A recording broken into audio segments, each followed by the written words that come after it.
Hello everyone, I am Archana Singh और आज के वीडियो लेक्चर में हम बात करेंगे कार्ल योंग के बारे में, जो कि साइको एनालिसिस थ्योरी के बहुत ही इम्पोर्टेंट राइटर हैं। आज हम इनके टर्म को डिस्कस करेंगे और इनके इम्पोर्टेंट वर्क को भी देखेंगे। तो चलिए शुरू करते हैं।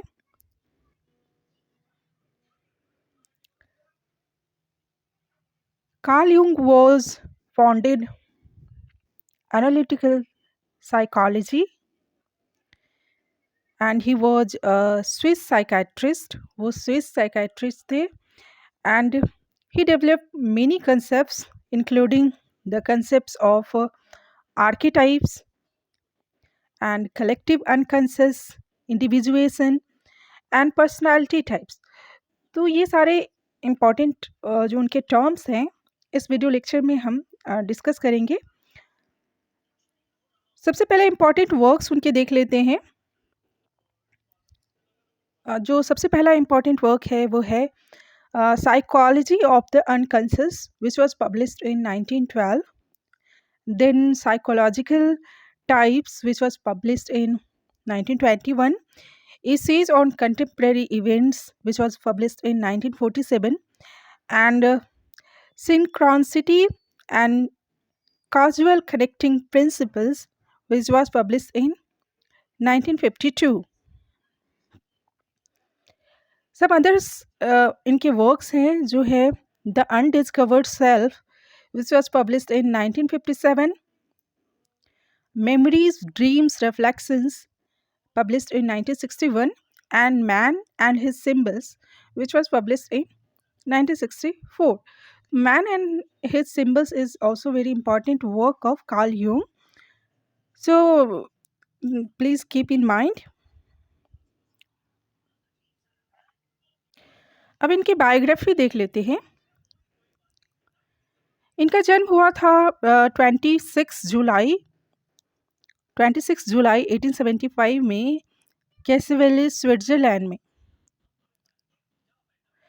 और जब वो बच्चे थे बचपन से ही उनका इंटरेस्ट था हिस्ट्री में, आर्कियोलॉजी में एंड फिलॉसफी भी। वो बचपन से ही इंटरेस्टेड थे। और जब यंग 3 इयर्स के थे तब उनकी माँ को एक साइकेट्रिस्ट और हॉस्पिटल में सेवरल मंथ्स के लिए एडमिट किया गया था। तो इससे पता चलता था कि उनकी मदर जो है वो मेंटल डिजीज से पीड़ित थी। तो अपनी माँ की तरह ही और वो उनकी मदर जो थी वो सुपरनेचुरल थिंग्स में भी बिलीव करती थी। तो like his mother, Yong was also interested in the supernatural. और उनकी माँ जो है वो डिफरेंट पर्सन्स एंड पर्सनालिटी में बिलीव करती थी। तो उसी तरह से यूंग भी ऐसा बिलीव करते थे कि एवरी ह्यूमन हैव 2 पर्सनालिटीज़। हम लोग आगे अभी डिस्कस करेंगे उनके टर्म्स को। इन 1907 में यूंग वेंट टू वियना और वहाँ पे वो फ्रॉइड से मिले, सिगमंड फ्रॉइड से, और उनकी दोस्ती बहुत अच्छी चली कई सालों तक और एक दूसरे की थ्योरीज को वो सपोर्ट किए। Jung was very much interested to read to the theory of Freud. But बाद में क्या हुआ कि उनकी फ्रेंडशिप जो है वो 1912 में ख़त्म हो गई। कुछ थ्योरीज जो फ्रॉइड की हैं उससे यंग डिसएग्री करते थे। तो उनकी फ्रेंडशिप 1912 में ख़त्म हो गई। वहाँ पे एक अचानक से ब्रेक हो गया और उसका कारण क्या था हम लोग डिस्कस करेंगे।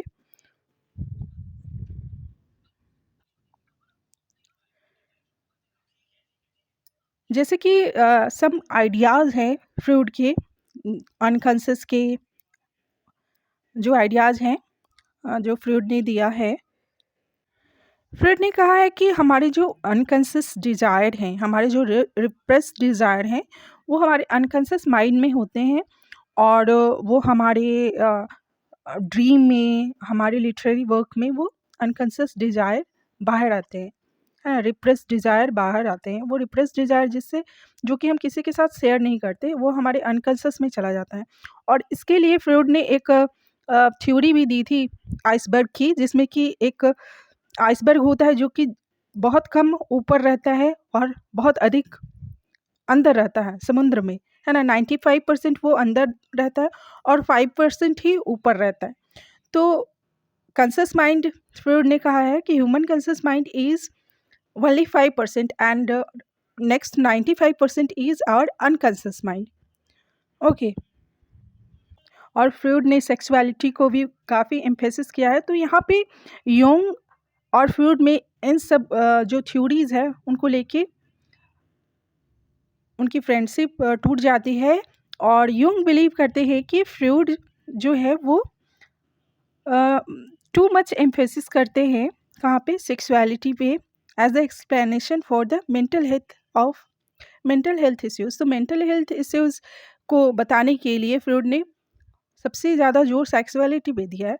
तो ये बात जो है वो यूंग डिसएग्री करते हैं कि ऐसा कुछ नहीं है। और इन 1912 में यूंग ने एक बुक पब्लिश की, क्या नाम है उसका, साइकोलॉजी ऑफ द अनकॉन्शियस। और इस बुक में उन्होंने जो सेवरल थ्योरीज है फ्रॉइड की उसको चैलेंज किया है। ओके।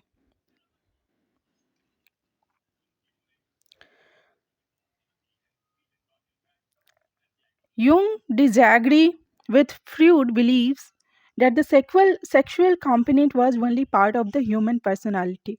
तो फ्रूड ने ज़्यादा सेक्सुअलिटी पे जोर दिया है ना, एम्फेसिस किया है मेंटल इश्यूज़ को बताने के लिए। और यूंग यहाँ पे फेल करते हैं कि Freud was too much narrow minded, है ना। यूंग कहते हैं कि फ्रूड बहुत नैरो माइंडेड हैं अपने व्यूज़ को लेके, कॉन्शियस अनकॉन्शियस माइंड की जो उन्होंने थ्योरीज दी है और ड्रीम इंटरप्रिटेशन की जो थ्योरी दी है, वो उस थ्योरी में उनका नैरो माइंड है।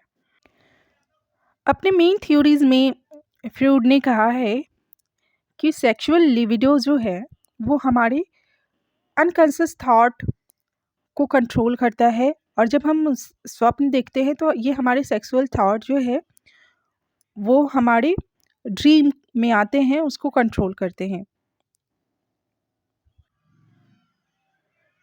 तो यूंग ने यहाँ पे क्या कहा है कि जैसे कि फ्रूड ने कहा कि dreams are only a part of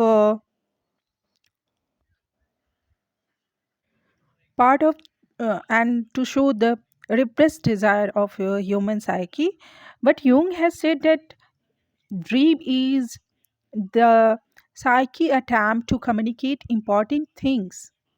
okay. तो यहाँ पे यूंग ने कहा है कि ड्रीम जो है वो बहुत ही इम्पॉर्टेंट है ना। और कैसे इम्पॉर्टेंट है कि क्या चल रहा है ये हम ड्रीम के माध्यम से भी सीख सकते हैं। और ड्रीम में हम क्या करते हैं कि हमारा पर्सनालिटी डेवलपमेंट भी हो सकता है। और इस प्रोसेस को एक टर्म दिया है योंग ने, individuation. Okay.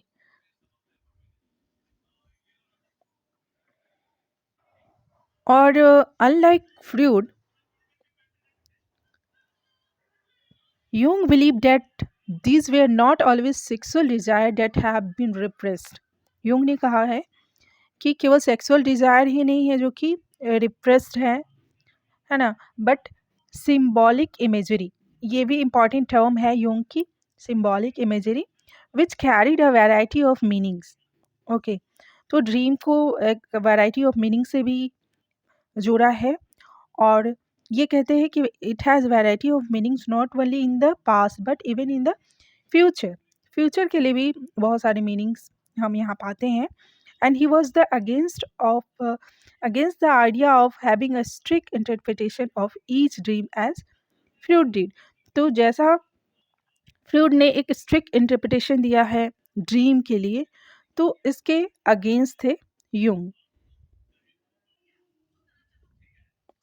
Next important term है यूंग की the collective unconscious. The collective unconscious Jung ने कहा है कि क्या है, ये एक स्टोर हाउस है। स्टोर हाउस किसका? The hidden memory and the that were inherited from our ancestral past, है ना। जो हमारे एंसेस्ट्रल पास्ट है, जो हमारी ओरिजिनलिटी है ना, तो वो हमारी कलेक्टिव अनकॉन्शियस में स्टोर्ड है, और ये हमारी हिडन मेमोरीज हैं, है ना, और ये हमारे एंसेस्ट्रल पास्ट से आए हैं।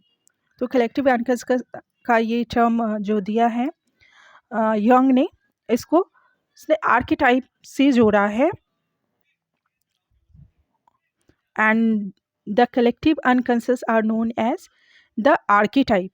आर्किटाइप जो भी हमारा ओरिजिनल है, जो हमारी ओरिजिनलिटी है, जो पुरानी चीज़ें हैं, उसको योंग ने आर्किटाइप से और कलेक्टिव अनकॉन्शियस से जोड़ा है, हमारा एंसेस्ट्रल पास्ट जो है।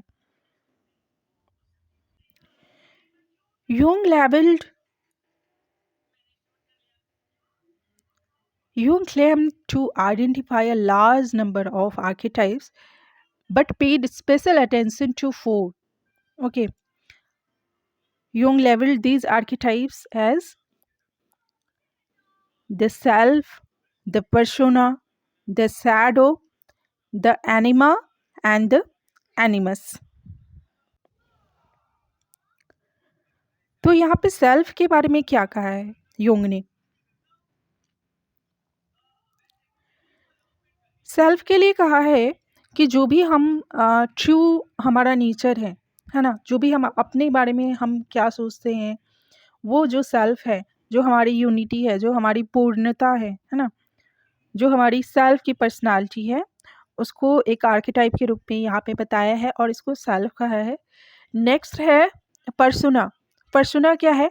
जो कि हम एक मास्क लगा लेते हैं, वो हमारी पर्सनालिटी जो हम पब्लिक को दिखाने के लिए करते हैं, है ना, हमारी पब्लिक पर्सनालिटी जो कि हम दूसरे को दिखाने के लिए करते हैं। फॉर एग्ज़ाम्पल हम घर में कैसे भी रहते हैं, घर में हमारा किसी तरह का मूड रहता है, लेकिन जो हम घर में है वो हमारा ट्रू है ना, हमारी जो पर्सनालिटी है वो रियल की वही है।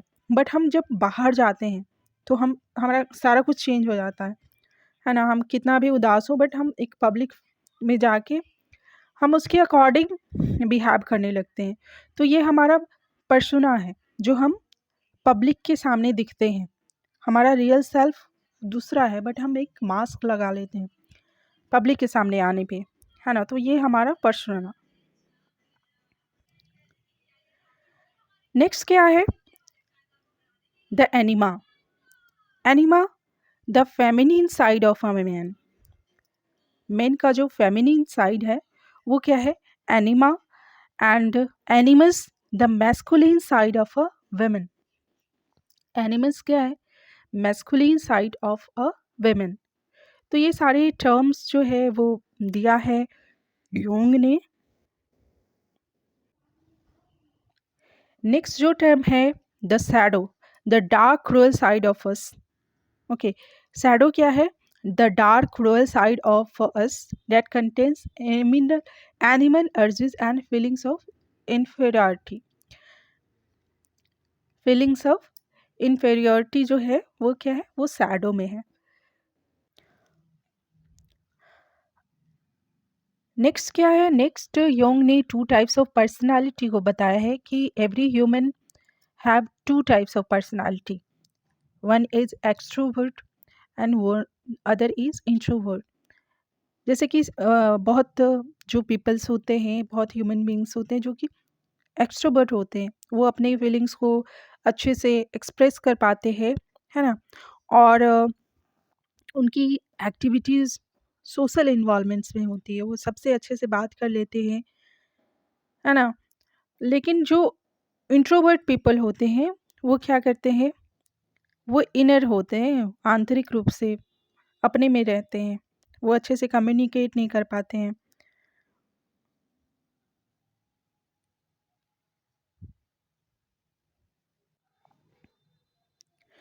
तो जो एक्सट्रोवर्ट पीपल्स हैं वो ज़्यादा अपना टाइम सोशल इन्वॉल्वमेंट्स में स्पेंड करते हैं, बट जो इंट्रोवर्ट पीपल होते हैं वो क्या करते हैं?